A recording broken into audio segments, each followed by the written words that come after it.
Hello दोस्तों, आज हम जानेंगे कि चाइनीज सैटेलाइट को इंडिया ने क्यों बैन कर दिया है। यानी इंडिया ने एशियासाट को क्यों रोक दिया है, उसके बारे में हम डिटेल्स में जानेंगे। तो पहले हम इसके बैकग्राउंड के बारे में जान लेते हैं। तो एशियासाट क्या है और भारत में इसकी भूमिका क्या है, वो पहले जान लेते हैं।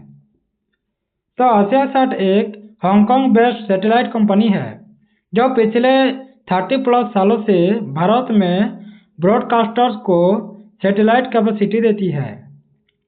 तो इससे सैटेलाइट यानी AS5 और AS7 का उपयोग जी में जियोस्टार जैसे चैनल पर ट्रांसमिशन के लिए करते थे।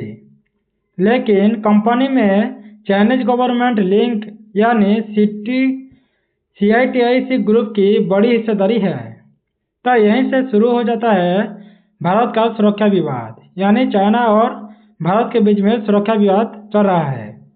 जैसे भारत सरकार ने बैन क्यों लगाया है वो भी जान लेते हैं। तो भारत ने एशियासाट को मार्च 2026 के बाद ऑपरेट करने की अनुमति देने से मना कर दिया है। मुख्य कारण क्या है? जैसे नेशनल सिक्योरिटी कंसर्न, यानी हम सुरक्षा के लिए हम इसको बैन कर रहे हैं। तो सरकार को डर है कि चाइनीज लिंक्ड सैटेलाइट इसे है जो डाटा को लीकेज कर सकता है, सर्वेलेंस को की रिस्क हो सकता है और स्ट्रेटेजिक वल्नरेबिलिटी भी हो सकता है। इसीलिए हम इसको बैन कर रहे हैं। मतलब यही है कि कम्युनिकेशन इंफ्रास्ट्रक्चर को नेशनल सिक्योरिटी इशू की तरह हम देख रहे हैं। तो इन स्पेस की भूमिका क्या है वो भी जान लेते हैं, यानी इंडिया का स्पेस रेगुलेटर के बारे में जान लेते हैं। तो इन स्पेस यानी Indian National Space Promotion and Authorisation Centre ने अप्रूवल को डिनाई कर दिया है। अब नियम क्या होंगे? जैसे कोई भी फॉरेन सैटेलाइट पहले इन स्पेस अप्रूवल की जरूरी होगा। तो एशियासाट को एक्सटेंशन नहीं मिला है, इसके लिए सर्विस बंद हो चुका है। यानी एशियासाट को एक्सटेंशन नहीं मिला है, जिस तरह से सर्विस को बंद कर दिया गया है। यह इंडिया के स्पेस सेक्टर में रेगुलेटरी टाइटलैंड भी दिखाया जाता है। तो एशियासाट का काउंटर अटैक कैसे किया जाएगा वो भी जान लेते हैं, यानी लीगल फाइट कैसे किया जा रहा है। तो एशियासाट ने भारत सरकार और ब्रॉडकास्टर्स को लीगल नोटिस भेजा है। आरोप है कि एग्जिस्टिंग कॉन्ट्रैक्ट का वायोलेशन किया गया है। तो कंपनी का दावा है कि ग्लोबल कॉन्ट्रैक्ट अभी भी वैलिड है, लेकिन यह डिस्प्यूट अब लीगल प्लस जियोपॉलिटिकल बैटल बन चुका है। तो इंडियन ब्रॉडकास्टर पर असर क्या पड़ेगा वो भी जान लेते हैं। जैसे जियोस्टार जैसे चैनल पहले एशियासाट पर डिपेंड था, तो अब इन्हें शिफ्ट करना पड़ रहा है। तो इसरो के जीसैट सैटेलाइट्स और इंटरनेशनल इंटेलसाट पर ये सब डाइवर्ट करना पड़ रहा है। जी ने ऑलरेडी माइग्रेशन कर लिया है, मतलब इंडस्ट्री में बड़ा ट्रांजिशन हो सकता है। तो इंडिया वर्सेस चाइना यानी बिगर जियोपॉलिटिकल कॉन्टेक्स्ट के बात समझ लेते हैं। तो यह सिर्फ बिजनेस इशू नहीं है, यह पार्ट है इंडिया चाइना स्ट्रेटेजिक रिवैल्री का। तो बॉर्डर टेंशंस के बाद भी ट्रस्ट डेफिसिट हो चुका है। इंडिया अब क्रिटिकल सेक्टर में चाइना डिपेंडेंसी को घटाना चाहता है। जैसे टेलीकॉम में जैसे वायो को बैन कर दिया गया है टेलीकॉम में, वैसे ही ऐप्स को टिकटॉक बैन कर दिया है। यानी ऐप्स को देखें तो भारत ने टिकटॉक को बैन कर दिया है। वैसे टेलीकॉम की बात करें तो वाई को बैन कर दिया गया है। अब सैटेलाइट की सेक्टर की बात है, यानी हम अभी सैटेलाइट सेक्टर जितने भी चीज़ें लिंक है चाइना में सबको बैन करने जा रहे हैं। तो इंडिया की स्पेस स्ट्रेटेजी के बारे में जान लेते हैं, यानी सेल्फ रिलायंस होना चाहता है भारत। तो इंडिया अब फोकस कर रहा है कि जीसैट यानी इंडिजिनियस सैटेलाइट की बात हम कर रहे हैं। प्राइवेट प्लेयर्स जैसे स्काईरोट, OneWeb एक्सेट्रा, ये सब में प्राइवेट प्लेयर को हम योगदान देना चाहते हैं और हमारे भारत के ही लोग इसको इस्तेमाल कर सकते हैं। डोमेस्टिक कैपेसिटी ऑफ सफिशिएंट हो रहा है, यानी हमारे भारत में ही अब सफिशिएंट हो रहा है, इसीलिए हमें चाइना की कुछ ज़रूरत नहीं है। इसीलिए फॉरेन डिपेंडेंसी को हम कम कर रहे हैं, यानी हमारे भारत में खुद सब कुछ रेडी हो रहा है, यानी तैयार हो रहा है। इसीलिए हमें किसी विदेश कंपनी की कोई ज़रूरत नहीं है, यानी हम सेल्फ रिलायंस बनना चाहते हैं। तो एफडीआई वर्सेस सिक्योरिटी पैराडॉक्स भी शामिल है। जैसे इंडिया ने सैटेलाइट सेक्टर में एफडीआई रूल्स को रिलैक्स कर दिया है, यानी 74% तक, लेकिन चाइनीज लिंक फर्म पर स्ट्रिक्ट सिक्योरिटी यानी स्क्रूटनी करना हमने चालू कर दिया है। मतलब इन्वेस्टमेंट तो करने पर वेलकम किया जा रहा है।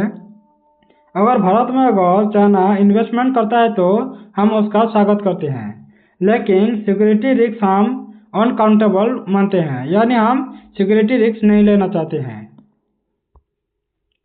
तो एशिया सार्ट की स्ट्रेटेजी के बारे में जान लेते हैं, यानी सर्वाइवल मूव कैसे होगा। तो एशिया सार्ट ने इंडिया को कन्विंस करने के लिए प्रपोजल भी दिए हैं। जैसे इंडियन डायरेक्टर अपॉइंट करना चाहता है एशिया सार्ट, और लोकल कंट्रोल भी बढ़ाना चाहता है, ट्रांसपेरेंसी को दिखाना चाहता है, लेकिन अभी तक अप्रूवल भी नहीं मिला है एशिया सार्ट को भारत से। तो लीगल बैटल के चैलेंजेस क्या हो सकते हैं वो भी जान लेते हैं। तो एशिया सार्ट बीट को यानी बायलैटरल इन्वेस्टमेंट ट्रीटी रूट से केस लड़ सकता है, लेकिन प्रॉब्लम क्या होगी, जैसे इंडिया हांगकांग बीट मजबूत नहीं है, इसीलिए वो हार जाएगा। लीगल प्रोसेस लंबा होता है और अनसर्टेनिटी होता है, इसीलिए रिजल्ट क्या हो सकता है, तो लंबी इंटरनेशनल आर्बिट्रेशन पॉसिबल हो सकता है। तो सेक्टर पर लॉन्ग टर्म इम्पैक्ट क्या पड़ेगा वो भी जान लेते हैं। तो इंडिया में सैटेलाइट सेक्टर का पूरा स्ट्रक्चर बदल रहा है। तो ट्रेंड्स क्या होगा, जैसे फॉरेन ऑपरेटर्स के लिए स्ट्रिक्ट रूल तैयार होगा, डोमेस्टिक प्लेयर्स का राइज होने वाला है, यानी हमारे भारत में ही बहुत से ऐसे प्लेयर्स बढ़ेंगे जो कि हमारे भारत को मजबूत करेंगे, यानी हमारे भारत के अंदर ही आगे बढ़ेंगे। उसका स्ट्रेटेजिक कंट्रोल बढ़ाना होगा। तो भारत अब स्ट्रेटेजिक कंट्रोल बढ़ाना चाहता है, यानी किसी विदेशी हाथों में कंट्रोल नहीं चाहता है। यह फ्यूचर में क्या होगा, जैसे इंटरनेट में स्टारलिंक टाइप सर्विस हमें मिल सकता है, डिफेंस सैटेलाइट्स भी हमें कंट्रोल करना होगा, और ब्रॉडकास्टिंग ये सब पर भी हमें कंट्रोल करना होगा, और इन सब पर क्या होगा, असर पड़ेगा, जैसे इंटरनेट पर, डिफेंस सैटेलाइट पर, ब्रॉडकास्टिंग पर, इस सब पर असर पड़ेगा। तब फ्यूचर सेंसेरियो क्या हो सकता है, यानी नेक्स्ट क्या होने वाला है वो भी जान लेते हैं। यानी 3 संभावनाएं हो सकता है। जैसे पहली बात, तो एशिया सेट केस जीत जाता है तो लिमिटेड कमबैक हो सकता है। दूसरी बात की बात करें तो इंडिया स्ट्रांग अगर रहता है तो कंप्लीट एग्जिट हो सकता है। कौन सा, ये जो एशिया सार्ट। अगर तीसरी बात की कहें तो ये तो मोस्ट लाइकली होता है, क्योंकि ये पॉसिबल हो सकता है, जैसे पार्टियल कॉम्प्रोमाइज हो सकता है, यानी अगर वो चाहता है तो कॉम्प्रोमाइज में हम काम चला सकते हैं। जॉइंट वेंचर मॉडल हो सकता है, यानी वो खुद तो दे सकता है लेकिन उसका व्यवस्था भारत ही करेगा, यानी सब देख रेख सब चीज़ भारत ही करेगा। तो लेकिन क्लियर तो यही है कि इंडिया अब चाइनीज लिंक इंफ्रास्ट्रक्चर को अलाउ नहीं करेगा, ये तो फाइनल ही बात है। तो फाइनल कंक्लूजन क्या हो सकता है, तो यह सिर्फ एक कंपनी वर्सेस सरकार का मामला नहीं बन गया है, यह है कि इंडिया की डिजिटल सॉवरेनिटी पॉलिसी बन चुका है, यानी हम डिजिटल सॉवरेनिटी के बारे में बात करते हैं। तो space sector nationalisation plus security push हम देख रहे हैं अगर स्पेस की बात करें तो। चाइना डिपेंडेंसी खत्म करने की रणनीति भी भारत अपना रहा है, और एशिया सार्ट कैश फ्यूचर के लिए एक प्रीसेंडिक बनेगा, यानी वो क्या हो सकता है, फॉरेन कंपनियों के लिए वार्निंग हो सकता है एशिया सार्ट केस से, और इंडिया के लिए स्ट्रेटेजिक माइलस्टोन भी साबित हो सकता है। तो थैंक्स फॉर वाचिंग। ऐसे नए नई जानकारी यहाँ पाने के लिए आप हमारे यूट्यूब चैनल को सब्सक्राइब कर देना, बेल आइकन को दबा दें, लाइक करें, शेयर करें, और वीडियो आपको कैसा लगता है कमेंट बॉक्स में ज़रूर कमेंट कर दें। धन्यवाद।